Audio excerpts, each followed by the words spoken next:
श्री गणेशाय नमः। ओम नमः शिवाय। आप सुन रहे हैं शिव पुराण उमा संहिता के 31वें अध्याय से 40वें अध्याय तक। आप सुनेंगे इस एपिसोड में मैथुनी सृष्टि वर्णन, कश्यप वंश का वर्णन, हवन सृष्टि वर्णन, मनवंतरों की उत्पत्ति, वैवस्वत मनवंतर वर्णन, मनुपुत्रों का कुल वर्णन, मनु वंश वर्णन, सगर तक राजाओं का वर्णन, वैवस्वत वंशीय राजाओं का वर्णन, श्राद्ध कल्प व पितरों का प्रभाव। उमा संहिता 31वां अध्याय, मैथुनी सृष्टि वर्णन। शौनक जी बोले, हे सूत जी, कृपा करके मुझे देव, दानव, गंधर्व, राक्षस और सर्पों आदि के बारे में बताइए। यह सुनकर सूत जी बोले, जब ब्रह्मा जी द्वारा निर्मित सृष्टि का प्रजापति द्वारा विकास नहीं हुआ तब वीरसा ने अपनी कन्या का विवाह धर्म से कर दिया और मैथुनी सृष्टि का आरंभ हुआ। प्रजापति दक्ष के 5000 पुत्र नारद जी के उपदेश का अनुसरण करते हुए ज्ञान की तलाश में घर छोड़कर चले गए और फिर कभी नहीं लौटे। इसी कारण दुखी दक्ष ने देवर्षि नारद को शाप दिया था। तत्पश्चात प्रजापति दक्ष ने 58 कन्याएं उत्पन्न की और उनका विवाह कश्यप, चंद्रमा, अरिष्टनेम, कृशाश्व, अंगिरा से कर दिया, जिनसे इन्हें विश्व से विश्व देवता, संध्या से साध्य, मरुवती से मरुत्वान, वसु से 8 वसु, भानु से 12 भानु, मुहूर्तज, लंबा से घोष, यामी से नाग, वीथी एवं अरुंधति से पृथ्वी उत्पन्न हुए। संकल्पा से संकल्प, वसु से अय, ध्रुव, सोम, धर, अनिल, अनल, प्रत्युषा, प्रभाष ये 8 पुत्र पैदा हुए। 8वें वसु प्रभा से विश्वकर्मा प्रजापति की उत्पत्ति हुई। वे शिल्प कला में निपुण थे। विश्वकर्मा देवताओं के लिए आभूषण, विमान, घर एवं अनेक वस्तुएं उनकी इच्छानुसार बनाया करते थे। इसी कारण विश्वकर्मा देवताओं के शिल्पी कहलाए। रैवत अज, भीम, भव, उग्र, बाम, वृष, कपि, अजैकपाद, अहिर्बुघ्न, बहुरूप एवं महान ये 11 रुद्र प्रधान हैं। वैसे तो सरूपा के अनेकों पुत्र हुए और उनसे पैदा हुए रुद्रों की संख्या करोड़ों में है, परंतु इन्हीं 11 रुद्रों को ही मुख्य माना जाता है। 11 रुद्र संसार के स्वामी भी कहे जाते हैं। उमा संहिता 32वां अध्याय, कश्यप वंश का वर्णन। सूत जी बोले, अदिति, दिति, सुरसा, अरिष्ठा, इला, दनु, सुरभि, विनीता, ताबरा, क्रोध, वशी, कद्रु आदि कश्यप ऋषि की पत्नियां थीं। मनवंतर में तुषिता नामक 12 देवता अदिति से उत्पन्न हुए। इनकी उत्पत्ति लोकहित के लिए ही हुई थी। दक्ष कन्या से ही विष्णु जी व इंद्रदेव की भी उत्पत्ति हुई। सोम की 27 पत्नियां थीं। उनके अरिष्टनेमि नामक 16 पुत्र एवं 1 कन्या हुई। कुशाश्व का देव प्रहरण नामक पुत्र हुआ। स्वधा तथा सती इनकी 2 पत्नियां थीं। स्वधा से पितर व सती से अंगिरा पैदा हुए। कश्यप जी को दिति से हिरण्यकशिपु तथा हिरण्याक्ष पुत्र प्राप्त हुए। विप्रचित्ति द्वारा सिंहा कन्या हुई। हिरण्यकशिपु को अनुह्लाद, व्रहलाद, सवलाद एवं प्रहलाद नामक 4 पुत्र प्राप्त हुए। प्रहलाद भगवान के परम भक्त थे। हिरण्याक्ष के कुकर, शकुनी, महानाद, विक्रांत एवं काल नामक 5 पुत्र हुए। अयोमुख, शंबर, कपाल, वामन, वैश्वानर, पुलोमा, विद्रवण, महाशिर, स्वरभानु, वृषपर्वा, विप्रचित्ति की प्रभा कन्याएं हुई। वैश्वानर की पुलोम और पुलोमक कन्याओं का विवाह मरीचि से हुआ, जिनसे उन्हें दानवों की प्राप्ति हुई। राहु, शल्प, सुबली, बल, महाबल, बातपी, नमुची, इलवल, स्वसृप, ओजन, नरक, कालनाम, शर्माण, शरकल्प आदि इनके वंशवर्धक हुए। विनीता से गरुण एवं अरुण पैदा हुए। सुरसा से अत्यंत तेजस्वी एवं परम ज्ञानी सर्पों की उत्पत्ति हुई। इसी प्रकार क्रोधवशा के बहुत से गण हुए। सुरभ से शशा एवं भैंसा, झला से बैल एवं वृक्ष, शशि से यक्ष, राक्षस, अप्सरा व मुनिगण तथा अरिष्ठा से मनुष्य एवं सर्प उत्पन्न हुए। इस प्रकार मैंने आपको कश्यप जी के वंश में उत्पन्न पुत्र एवं पौत्रों का वर्णन किया। उमा संहिता 33वां अध्याय, हवन सृष्टि वर्णन। सूत जी बोले, हे मुनियों, वैवस्वान मनवंतर में हवन करने वाली सृष्टि का वर्णन है। इस सृष्टि में 7 ऋषि हुए जिन्हें ब्रह्मा जी ने अपना पुत्र माना। दिति ने कश्यप ऋषि की बहुत सेवा की, जिससे प्रसन्न होकर उन्होंने दिति को वरदान मांगने के लिए कहा। वरदान में दिति ने इंद्र को मारने वाला पराक्रमी पुत्र मांगा। उनकी इच्छा कश्यप मुनि ने पूरी की। वरदान देकर वे तप करने चले गए। इंद्रदेव को दिति के इस वरदान के बारे में पता चल गया। वे उस अवसर की प्रतीक्षा करने लगे जिसमें वे दिति के व्रत को भंग कर सके। एक दिन इंद्र को अवसर मिल ही गया। दिति बिना हाथ मुंह धोए जूठे मुंह सो गई। इंद्र ने उसके गर्भ में प्रवेश कर उसके गर्भ के वज्र द्वारा 7 टुकड़े कर दिए, परंतु टुकड़े होने पर भी वे जीवित रहे और इंद्र से प्रार्थना करते हुए बोले, हम आपके भ्राता हैं। आप हमसे कैसी शत्रुता कर रहे हैं? यह सुनकर इंद्रदेव ने शत्रुता त्याग दी। इस प्रकार वे मरुदगण के रूप में हुए। ब्रह्मा जी ने पृथु को आधा राज्य दिया, सोम को ब्राह्मण, वृक्ष, नक्षत्र, ग्रह एवं भूतों का राजा बनाया, वरुण को जल, विष्णु को आदित्य, पावक वसुओं के, प्रजापतियों के इंद्र, मरुदगणों के प्रहलाद, दैत्यों के वैवस्वत, यज्ञ पितरों के राजा हुए, हिमालय पर्वतों के, समुद्र नदियों के, सिंह पशुओं के, वटवृक्ष वनस्पति व अन्य वृक्षों के राजा हुए। तब ब्रह्मा जी ने सभी राजाओं का अभिषेक किया। उमा संहिता 34वां अध्याय। मनवंतरों की उत्पत्ति। शौनक जी बोले, सूत जी, अब आप हमें मनवंतरों एवं मनुओं के बारे में विस्तार पूर्वक बताइए।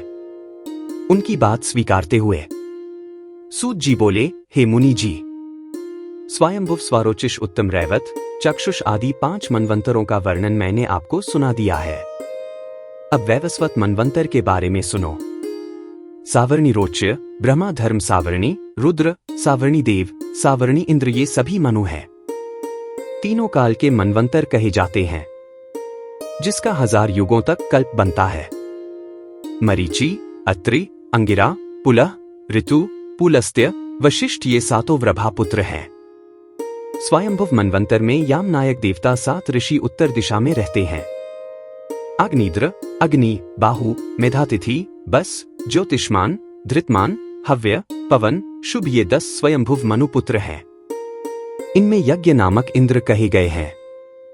दूसरे मनवंतर में अर्जस्तमा, परस्तंभ, ऋषभ, वसुमान, ज्योतिष्मान, द्युतिमान एवं 7वें रोचिष्मान 7 ऋषि हैं।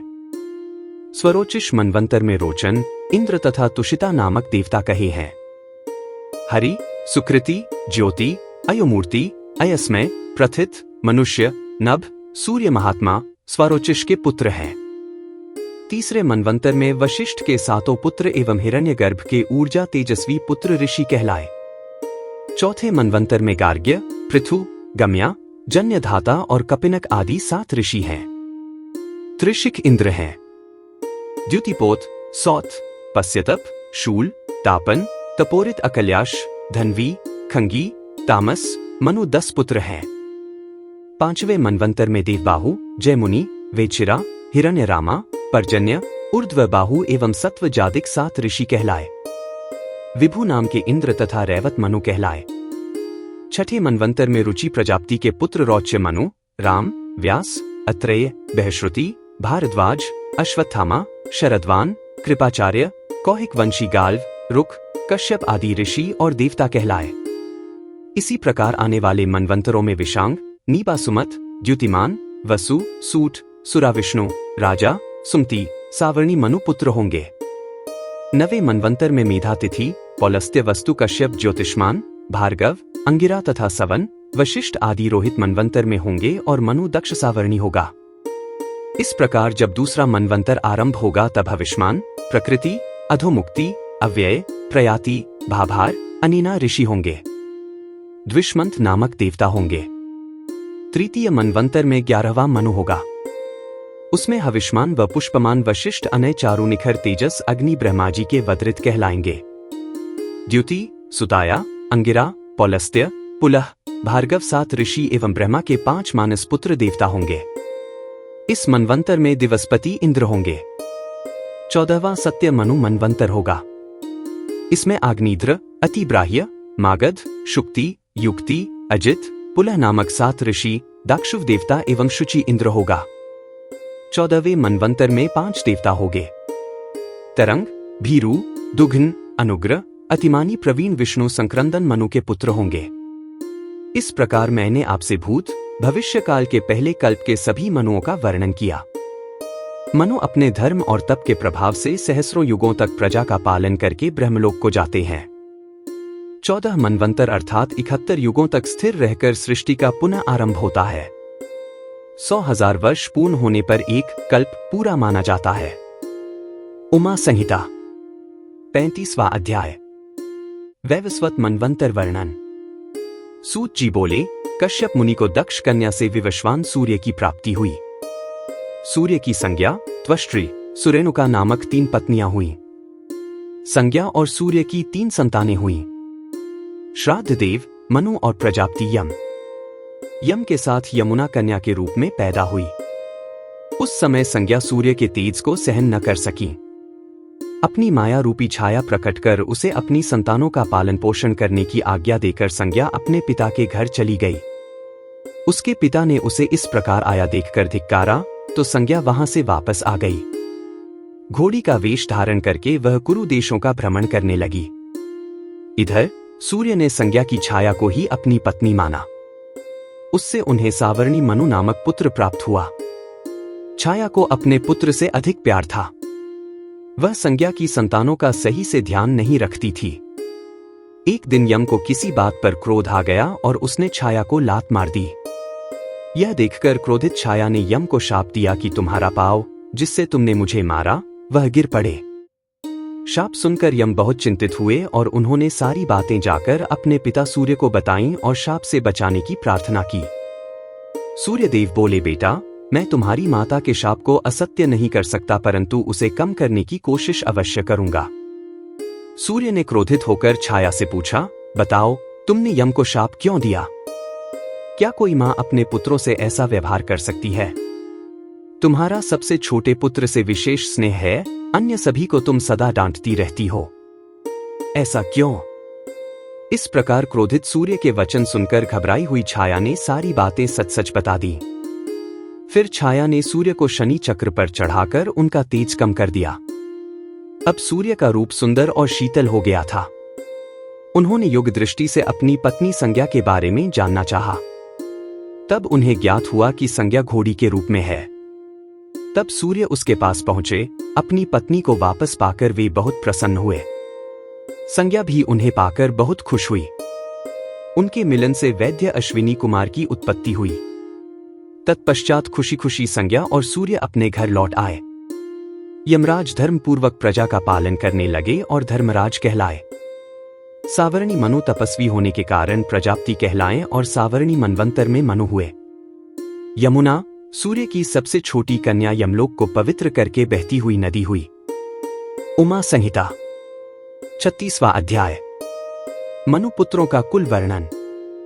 सूत जी बोले, ऋषिगण वैवस्वत मनु के 9 पुत्र इक्ष्वाकु, शिविन, भाचु, दृष्ट, कार्यात, निष्तंत, कुत्रय, प्रियव्रत और नृग थे।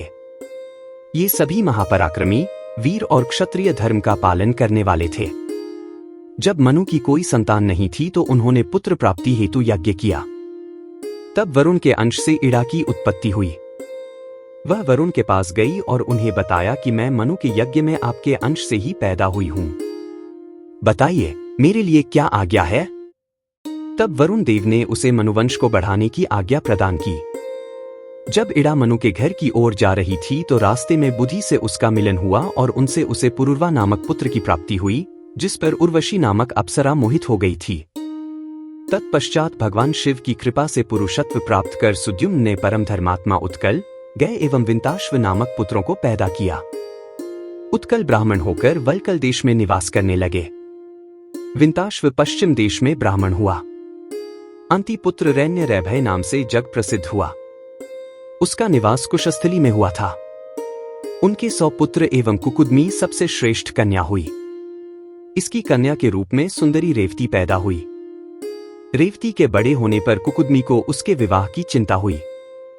उन्होंने ब्रह्माजी से रेवती के वर के बारे में जानना चाहा। तब ब्रह्माजी बोले, हे कुकुदमी, 28वें द्वापर में भगवान श्री कृष्ण अपने कुटुंबियों सहित द्वारिकापुरी में निवास करेंगे। वहां उनके भाई और वसुदेव जी के पुत्र बलदेव से तुम रेवती का विवाह करना। वही रेवती के लिए सर्वथा योग्य वर है। ब्रह्मा जी के कथनानुसार कुकदमी ने रेवती का विवाह बलदेव जी से किया। स्वयं वे सुमेरु पर्वत पर जाकर तपस्या करने लगे। बलदेव के 100 पुत्र हुए। श्री कृष्ण जी को भी अनेकों पुत्रों की प्राप्ति हुई। वे सभी सारी दिशाओं में जाकर अनेक स्थानों पर बस गए। सूत जी बोले, मनु के पुत्र वृषण वशिष्ठ जी के आश्रम में रहने लगे। उन्होंने उन्हें गौरक्षा के काम में लगा दिया। एक रात बाघ ने गौशाला पर आक्रमण कर दिया। गायों की रक्षा के लिए वृषण तलवार लेकर गौशाला में चले गए और अंधेरे के कारण उनके वार से गाय कट गई और बाघ भाग खड़ा हुआ। सुबह जब उसने गाय को मरा देखा तो सारी बातें गुरुजी को बताईं। यह सब जानकर वशिष्ठ जी ने उसे शूद्र होने का शाप दे दिया। तब दुख और शोक में डूबे वृषण ने अपने शरीर को जला दिया। उमा संहिता 37वां अध्याय। मनु वंश वर्णन। सूत जी बोले, ऋषिगण, मनु जी की नाक से इक्ष्वाकु पैदा हुआ था और उसकी 100 संतानें हुईं, जिनमें सबसे बड़ा विकुक्षी अयोध्या का राजा बना। उसने एक दिन वन में शको खा लिया था। उसी दिन से यह शशाद नाम से प्रसिद्ध हुआ। अयोध्या के पुत्र का नाम ककुत्स्था था। अरिनाम उसका पुत्र हुआ। इसी प्रकार अरिनाम के पृथु, पृथु के विश्वराट, विश्वराट के प्रजापति इंद्र, उनके युवनाश्व, युवनाश्व के कुवलाश्व, इंद्र के पुत्र युवनाश्व द्वारा प्रजापति श्राव हुए। इन्होंने श्रावस्ती पुरी बसाई। कुवलाश्व के 100 पुत्र हुए थे। उन्होंने अपना राज्य पुत्रों को सौंप दिया और स्वयं वन को चले गए। मार्ग में उन्हें उतंक मुनि मिले। मुनि बोले, राजन, मेरे आश्रम के पास ही धुंध नामक दानव रहता है। वह महावीर और पराक्रमी है। उसने उग्र तपस्या आरंभ कर दी है, जिसके बल पर वह तीनों लोकों का विनाश करना चाहता है। आप उसका वध करके इस जगत का कल्याण करें। मुनि की बात सुनकर कुवलाश्व बोले, मुनिराज, मैं तो शस्त्रों को त्याग चुका हूं, इसलिए आपका यह कार्य मेरा पुत्र करेगा। यह कहकर उन्होंने यह कार्य अपने पुत्र को सौंप दिया। तब उनका पुत्र धुंध को मारने पहुंचा। धुंध ने उनको अपनी ओर आता देखकर उन पर आक्रमण कर दिया। तब कुवलाश्व पुत्र ने बहादुरी से युद्ध कर धुंध का वध कर दिया।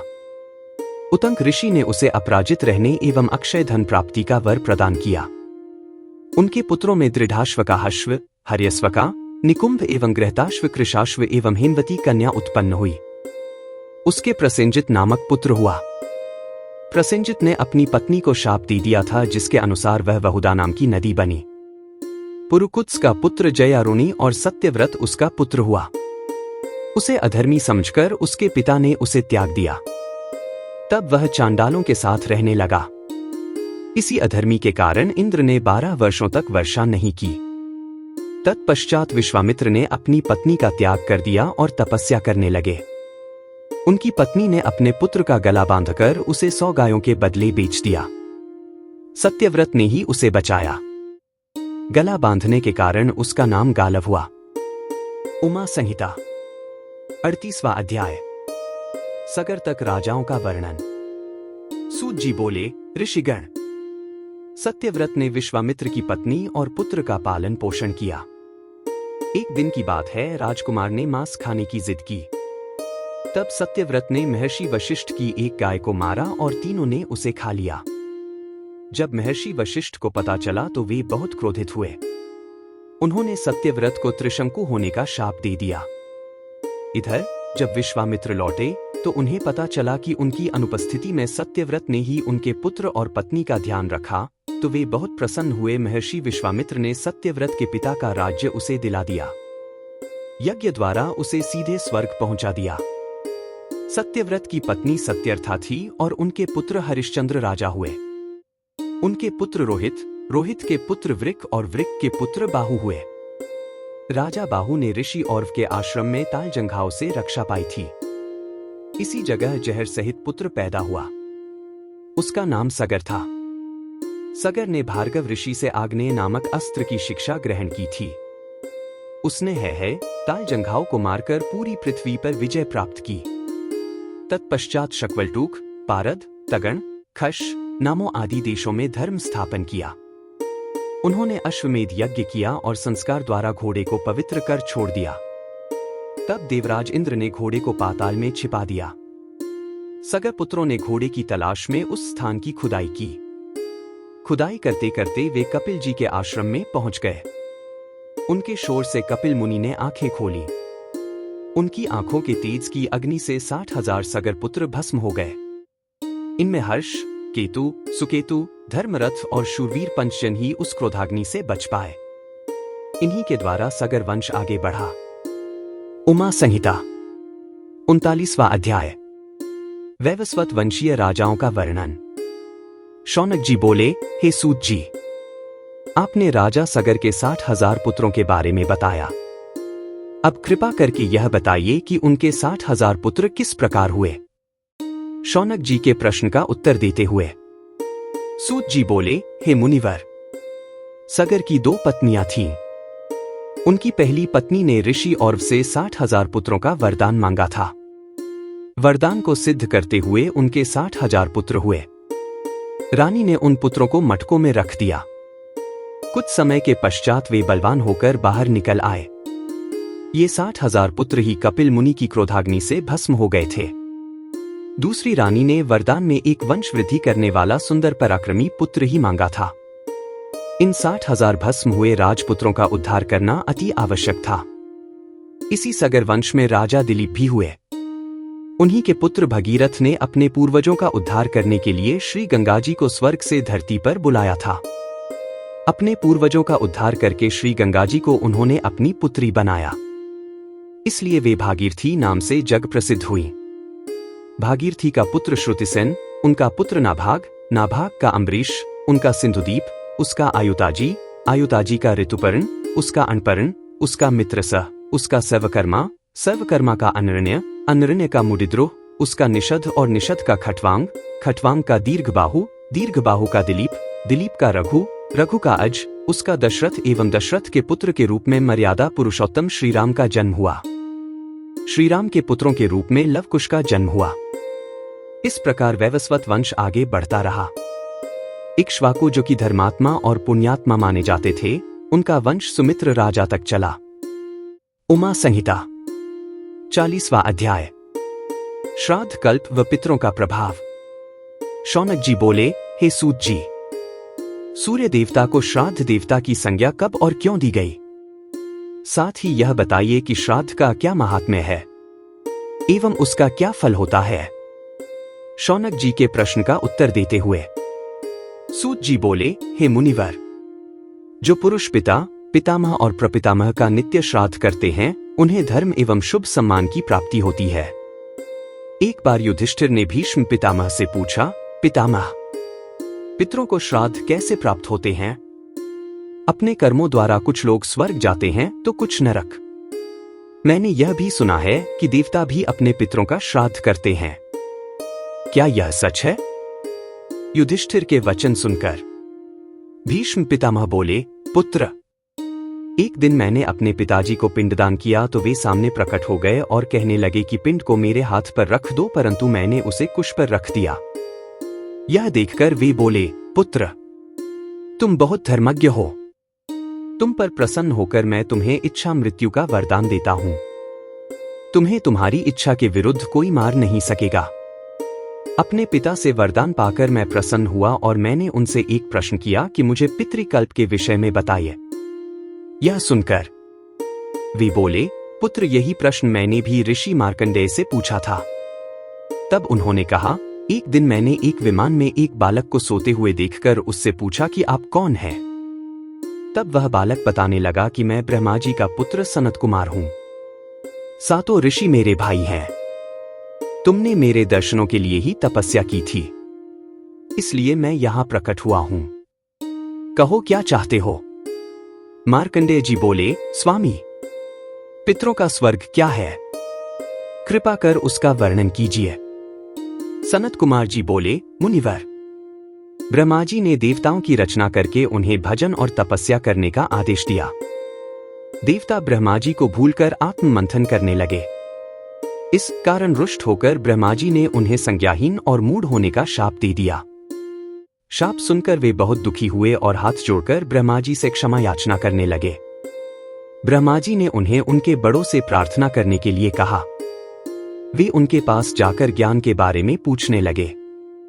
वे बोले, हे पुत्रगण, तुम चेतना पाकर अपनी भूल का प्रायश्चित करो। उनकी बात सुनकर देवता पुनः ब्रह्मा जी की शरण में गए और पूछने लगे कि आप हमें बताइए कि उन्होंने हमें पुत्र क्यों कहा।